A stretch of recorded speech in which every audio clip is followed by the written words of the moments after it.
2 नवंबर 2022 को भारत ने बंगाल की खाड़ी में एक इंटरसेप्टर मिसाइल का टेस्ट किया।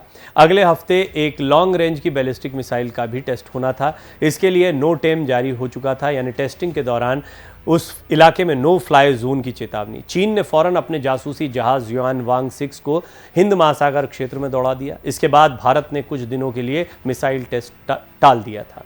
एक साल बाद चीन का जासूसी जहाज शी यान 6 एक बार फिर हिंद महासागर में उतर चुका है और कोलंबो की तरफ बढ़ रहा है। अनुमान लगाना इतना भी मुश्किल नहीं कि भारत एक बार फिर मिसाइल टेस्ट करने जा रहा है। टेस्ट के लिए बंगाल की खाड़ी में नो डेम जारी कर दिया गया है। एक्सप्लेनर में जानेंगे कि भारत के मिसाइल टेस्ट के समय ही चीन अपने जासूसी जहाज हिंद महासागर में क्यों भेजता है। शी यान 6 के श्रीलंका आने से भारत और अमेरिका क्यों चिंतित है।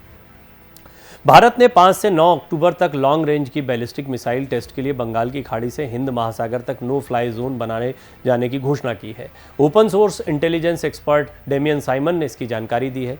इस दौरान ओडिशा के अब्दुल कलाम द्वीप से मिसाइल टेस्ट की संभावना थी। इस बीच चीन का जासूसी जहाज शी यान 6 हिंद महासागर में आधमका है। डिफेंस एक्सपर्ट्स इसकी टाइमिंग पर सवाल उठा रहे हैं। शी यान 6 इस वक्त हिंद महासागर में है और ये श्रीलंका की ओर बढ़ रहा है। इसे नवंबर तक श्रीलंकाई जल क्षेत्र में रहने की मंजूरी भी मिल चुकी है। श्रीलंका के राष्ट्रपति रानिल विक्रमसिंघे ने जुलाई में भारत दौरे के बाद ये मंजूरी दी। हालांकि श्रीलंका के विदेश मंत्री अली साबरी ने कहा कि कोलंबो ने चीनी जहाज को बंदरगाह पर रुकने की मंजूरी नहीं दी है। साथ ही कहा है कि भारतीय सुरक्षा संबंधी चिंताएं श्रीलंका के लिए महत्वपूर्ण है। चीनी जहाज शी यान 6 के श्रीलंका के बंदरगाह पर रुकने के बारे में पूछे जाने पर उन्होंने बताया कि विदेशी जहाज़ों के श्रीलंका में रुकने को लेकर एक स्टैंडर्ड ऑपरेटिंग प्रोसीजर यानी एसओपी तैयार किया गया है। एसओपी को तैयार करने में भारत समेत कई दोस्तों से सलाह भी ली गई है। उन्होंने कहा कि श्रीलंका ने चीनी जहाज़ को अक्टूबर में अपने बंदरगाह पर रुकने की अनुमति नहीं दी है। इसे लेकर बातचीत अभी जारी है। इससे पहले श्रीलंका के डेली मिरर ने अपनी रिपोर्ट में दावा किया था कि चीन का खोजी जहाज़ अक्टूबर के महीने में श्रीलंका में रुक सकता है। 1 महीने से अधिक समय से भारत इस जासूसी जहाज़ पर कड़ी नज़र रख रहा है। ये 23 सितंबर को मलक्का जलडमरू मध्य से हिंद महासागर में पहुंचा। 10 सितंबर को अपने होम पोर्ट गुआंगझो से निकलने के बाद इसे 14 सितंबर को सिंगापुर में देखा गया था। चीन के जासूसी जहाज के आने से भारत बैलिस्टिक मिसाइल का यूजर ट्रायल टाल सकता है। एक्सपर्ट्स का मानना है कि चीन ने ऐसे समय में अपने जासूसी जहाज को हिंद महासागर क्षेत्र में भेजा है जिससे वो भारतीय मिसाइल की खुफिया जानकारी जैसे उसकी स्पीड, एक्यूरेसी और रेंज का पता कर सके। पिछले साल भी जब भारत बैलिस्टिक मिसाइल का टेस्ट करने वाला था तब भी चीन ने अपना जासूसी जहाज युआन वांग 6 हिंद महासागर में भेजा था। इसकी वजह से भारत को कुछ दिनों के लिए टेस्ट टालना पड़ा था।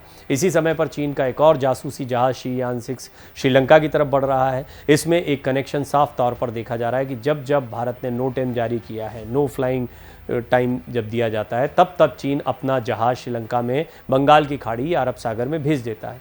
इससे साफ है कि चीन ऐसी एक्टिविटी के जरिए भारत को उकसाने का काम करता है। चीन के पास ऐसी सैटेलाइट भी है जिससे वो जासूसी कर सकता है, लेकिन जानबूझकर जासूसी जहाज भेजना भारत को उकसाने की कोशिश है।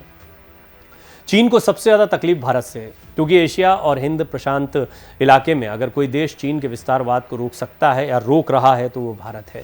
इसलिए चीन पिछले कुछ सालों से भारत से उखड़ा हुआ है, खास करके तब से जब से भारत का झुकाव अमेरिका की तरफ हुआ है या अमेरिका का झुकाव भारत की तरफ हुआ है। डिफेंस एक्सपर्ट सोडी कहते हैं कि हमें चीन की वजह से मिसाइल टेस्ट नहीं टालना चाहिए, क्योंकि वो ऐसी हरकतें करता रहेगा। हमें नई मिसाइलों की ज़रूरत है ताकि हमारी सैन्य शक्ति में इजाफा हो। हमारे ईस्ट और वेस्ट में मौजूद दोनों देशों का नज़रिया भारत को लेकर ठीक नहीं है।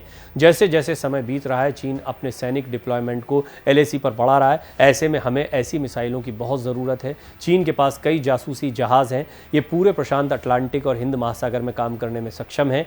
ये शिप जासूसी कर बीजिंग के लैंड बेस्ड ट्रैकिंग स्टेशनों को पूरी जानकारी भेजते हैं। चीन युआन वांग क्लास शिप के जरिए सैटेलाइट रॉकेट और इंटरकॉन्टिनेंटल बैलिस्टिक मिसाइल की लॉन्चिंग को ट्रैक करता है।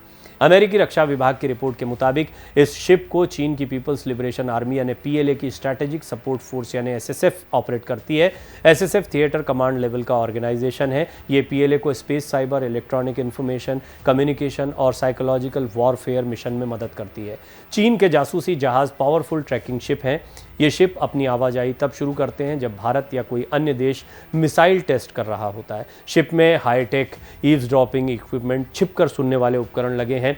इससे ये 1000 किलोमीटर दूर हो रही बातचीत को सुन सकता है। पूर्वी तट पर स्थित भारतीय नौसैनिक अड्डे इस शिप की जासूसी की रेंज में होंगे। चांदीपुर में इसरो के लॉन्चिंग केंद्र की भी इससे जासूसी हो सकती है। इतना ही नहीं, देश की अग्नि जैसी मिसाइलों की सारी सूचना जैसे कि परफॉर्मेंस और रेंज के बारे में ये जानकारी चुरा सकता है। हाल में संयुक्त राष्ट्र महासभा सत्र के इतर न्यूयॉर्क में श्रीलंकाई विदेश मंत्री अल साबरी से अमेरिकी उप विदेश मंत्री विक्टोरिया नुलैंड ने मुलाकात की थी। इस दौरान उन्होंने चीनी जासूसी जहाज शी-यान 6 के श्रीलंका आने की खबरों पर चिंता जताई। इस पर श्रीलंका के विदेश मंत्री साबरी ने कहा कि श्रीलंका तटस्थ देश है। श्रीलंका ने अपने क्षेत्र में किसी भी गतिविधि को अंजाम देने में विदेशी जहाज़ों और विमानों की ओर से अपनाई जाने वाली एसओपी पर काम किया है। मिसाइल ट्रैकिंग शिप भारत समेत सिर्फ 5 देशों चीन, फ्रांस, रूस और अमेरिका के पास हैं। ट्रैकिंग शिप बनाने का कॉन्सेप्ट सबसे पहले अमेरिका ने शुरू किया था। अमेरिका ने अपने मिसाइल प्रोग्राम को सपोर्ट करने के लिए दूसरे विश्व युद्ध के बाद बचे हुए जहाज़ों को ट्रैकिंग शिप का रूप दे दिया। अमेरिका ने इसके बाद से ही 25 से ज़्यादा ट्रैकिंग शिप बनाए। भारत ने 10 सितंबर 2021 को अपना पहला मिसाइल ट्रैकिंग शिप ध्रुव लॉन्च किया था। ध्रुव एक्टिव इलेक्ट्रॉनिक स्कैन राडार्स AECSA से लैस है। इसको रडार टेक्नोलॉजी की सबसे उन्नत तकनीक माना जाता है। ये रडार अलग अलग ऑब्जेक्ट्स का पता लगाने के साथ ही दुश्मन की सैटेलाइट्स पर भी नज़र रखती है। AESA तकनीक की मदद से किसी मिसाइल की क्षमता और उसकी रेंज का पता लगाया जा सकता है। ध्रुव परमाणु मिसाइल को ट्रैक करने के साथ साथ बैलिस्टिक मिसाइल और लैंड बेस्ड सैटेलाइट्स को भी ट्रैक कर सकता है। यह समुद्र में 2000 किलोमीटर तक 360 डिग्री नज़र रख सकता है। शिप में कई रडार का कॉम्बिनेशन सिस्टम लगा है जो एक साथ मल्टीपल टारगेट पर नज़र रख सकता है। ध्रुव कमांड कंट्रोल और कम्युनिकेशन सिस्टम यानी C3 और electronic support measure antenna ESM तकनीक से लैस है। यह तकनीक दूसरे जहाज़ों से निकलने वाले इलेक्ट्रोमैग्नेटिक रेडिएशन को कैच कर उनकी लोकेशन का पता लगाती है। ध्रुव के रडार डोम में X बैंड रडार भी लगे हुए हैं जो सटीक स्कैनिंग का काम कर सकते हैं। साथ ही लॉन्ग रेंज के लिए S बैंड रडार भी हैं। ये हाई रेजोल्यूशन जैमिंग रेजिस्टेंस और लॉन्ग रेंज स्कैनिंग के लिए सबसे आधुनिक तकनीक है। ध्रुव से चेतक और इसी तरह के मल्टी रोल हेलीकॉप्टर को भी ऑपरेट किया जा सकता है। तो भारत के पास भी इस तरह का जहाज़ है, लेकिन चीन का जहाज़ श्रीलंका के पोर्ट पर आना ये भारत के लिए एक चिंता का विषय है।